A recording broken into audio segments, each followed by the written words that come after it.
যে জিকিরের উপরে আর কোনো জিকির হতে পারে না।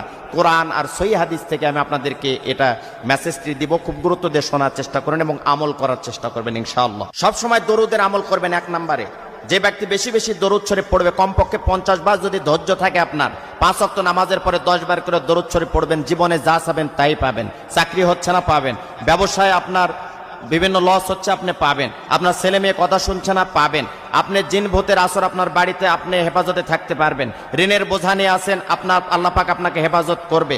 আপনি ডিপ্রেশনে থাকেন, শারীরিকভাবে অসুস্থতা নিয়ে থাকেন, কষ্টের মধ্যে আছেন, বিপদের মধ্যে আছেন, যে কোনো জায়গায় আছেন, আপনি সফল হতেই পারছেন না কোনোভাবেই, আপনার জীবনে সাকসেস হতেই পারছেন না কোনোভাবে, আপনি লাভ করতে পারছেন না কোনোভাবেই, আপনি দরুদের আমলটা করেন, আপনার মুখে সবসময় 24 ঘন্টা দরুদ রাখেন, এক সপ্তাহের ভেতরে আপনি একটা যথাযথ ফল ইনশাল্লাহ আপনি পাবেন। বিশ্বাসের সাথে করেন।